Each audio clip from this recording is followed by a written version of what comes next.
everybody. We're here with Coach Buie. So we're going to get some questions.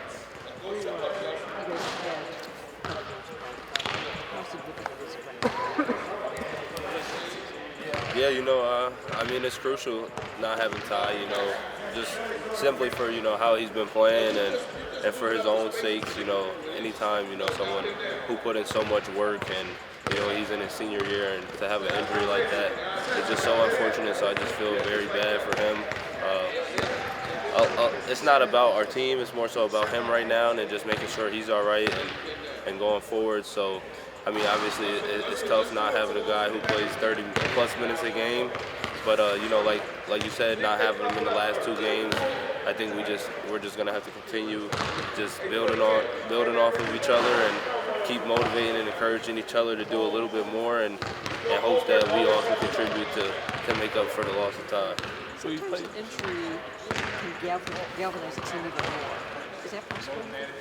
I mean, yeah, hopefully so, and hopefully in a way that this can be the case. But like I said, I think that we're just going to have to come together more and everybody give a little bit more to contribute and, just do it for Ty and try to pick him up. You played with Ty for the past 4 years. What were your conversations with him like after both of you found out that his season would be over? Yeah, I mean, I talked to him. First, I made sure that, he was feeling all right and everything and that everything went okay. But, I kind of just told him, after I had my surgery and on my hand and this summer, I said it's frustrating, you're not going to be able to play or anything. You're just going to be watching, but it's really important that you just stay positive and, just keep trusting in yourself and trusting in the process. And, you'll be back before you know it, but just really focus on what you got to do and what the doctors say to get back as fast as possible. But the whole time staying encouraged, it's going to be tough times and good times throughout the process, but just stay encouraged. After your talks with Ty and kind of as a leader on this team, what was your message to the rest of the guys, knowing that you're doing it for Ty and kind of with him in spirit, obviously not able to be on the court, but that there are still bigger goals that are wanted to be achieved? Yeah, I mean, obviously, as a team, when Ty was healthy before the season, we talked about things that we want to do. And so, those are still the things that we want to do. It's unfortunate, that Ty won't be with us anymore on the court, but like you said, he'll be with us in spirit. He'll be with us in practice, his voice, his leadership. And, I still think that we have some pieces, all the right pieces, do what we said we wanted to do before the season. And I think that he can do a great job of just leading from the side and, helping the younger guys out and just being a good leader. I mean, like you said, we're just going to have to come together as a team and try to pick them up. Go to Rutgers. They just came off figuring out those guys. Yeah, I mean, just take it one game at a time. We're coming off of a win as well, and the league is so crazy. It's hard to win on the road, so we're just gonna have to be really dialed in on the glass and on the defensive end, and try to get a good shot on offense every time. Boo, Coach said guys like Jordan Clayton, Justin Mullins, and Blake Smith would be expected to step up and play a bigger role in Ty's absence. What have you seen from them in recent practices, and do you think that they'll be ready when called upon? Yeah, I think that they've been working all season, and in a sense, it's bad for Ty, but it's a great opportunity for those young guys to come in and get some experience, get their feet wet in a sense. But in practice, they've just been really all ears and just trying to stay really motivated to getting better, and just listening and trying to give us their best. So that's all we can ask for, and just keep coming every day, giving their all, and trying to keep getting better so that we get better as a team.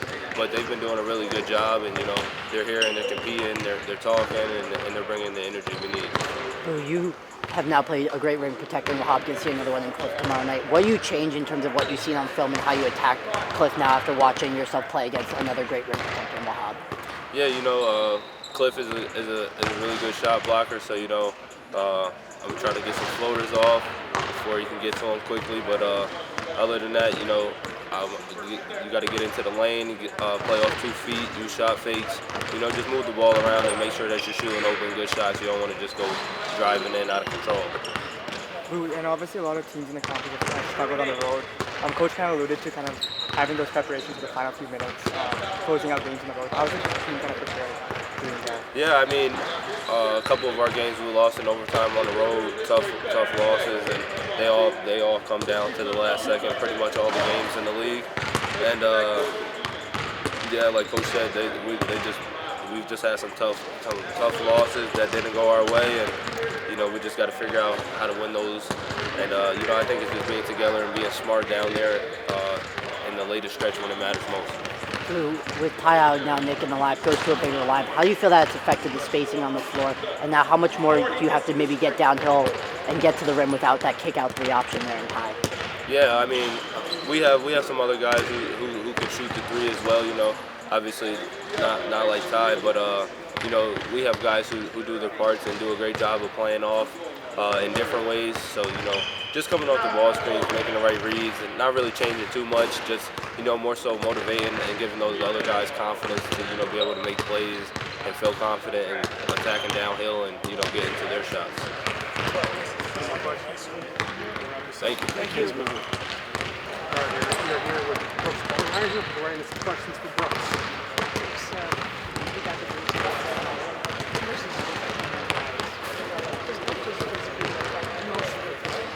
Yeah, I think we're all, very heartbroken, just because how much he means to us, and like how well of a year he's had, and just the kind of kid he is. Ty Berry is like, he's almost like a perfect kid. Like, he's just such a good teammate, such a good brother.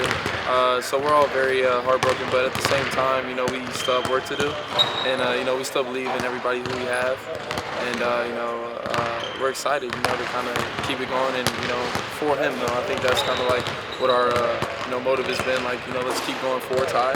So it's definitely affected us, but we know that we still have work to do, and we're excited for it.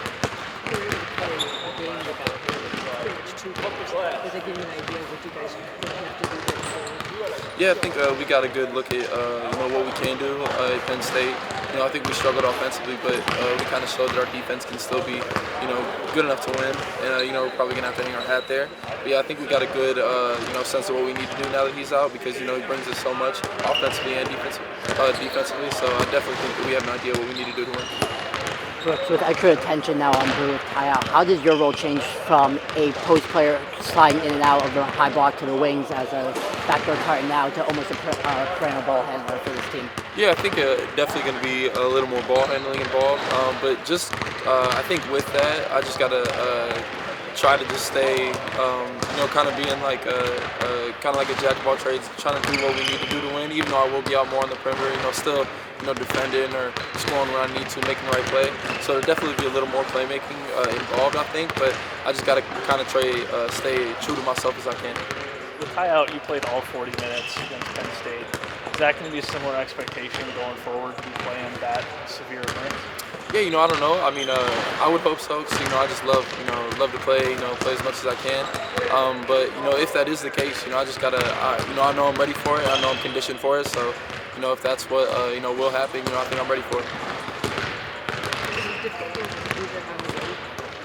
Yeah, I think the environments in the Big Ten are awesome. So I think it's not, I wouldn't say it's easier, but it is super exciting, just because the crowd factor, and we know that it's kind of like the 14 of us on our staff versus kind of like the whole arena. So it's definitely exciting, and it's definitely a little harder, but it's also a little more exciting. Do you feel that, obviously with Ty not being able to be on the court, but he'll still be on the sideline with you guys at practices, what kind of juice and energy can he still bring to you guys? And kind of Boo was talking about it playing for him, and obviously there's still goals that you guys want to achieve. What does he bring from that point for you guys? Yeah, he brings a lot. I mean, I think he was the loudest person in the gym during the Penn State game, and for somebody to be like that, especially after what may have happened to him, we didn't really know what it was yet. But for him still to be that into the game, that enthusiastic, I mean, he can bring that every time, whether it be practice or games, or when he's allowed to start traveling with us, to go to away games. I know he's going to be the loudest person in the gym, so I mean that just shows his character. He can still be a huge part of our team. How does that make you guys feel, knowing as much struggle as he is going through, that he still wants to be here and cheer you guys on and support you? Yeah, it means the world to us. I mean, like I said, it shows how good of a kid he is. I think that anybody that can go with or see like an injury like that happen and still, be like the team first and, worry about, I think Ty, honestly, I think his first reaction when he got hurt was, what can I still do to help the team get to where we need to be? And for somebody to think like that just shows his character and like how much, how good of a kid he is, man. We love him and, we're heartbroken by it, but for somebody to think like that after an injury like that just shows his character. Brooks, being one of the captains of this team now, 3 young guys going to jump into the rotation. What have your conversations been like with those guys just to instill confidence and make sure they're ready to go when they hit the floor? Yeah, just be confident, especially with guys like Jordan, Blake Smith, guys who are definitely, the roles are going to, they're going to see more usage coming up in these next few games, just to be confident, man. Like, we're all here for a reason. You guys were recruited for a reason. And, we believe in you for a reason because you guys are all really good players. So it's just when, take those open shots, be aggressive. Don't go out there and, like, just kind of be a show of yourself because you guys are great players. Just go out there and have fun with it, really. That's all we can do. And I think when we do that, good things will happen. Like that wrap. Awesome. Yep. Thank you, guys. Thank you.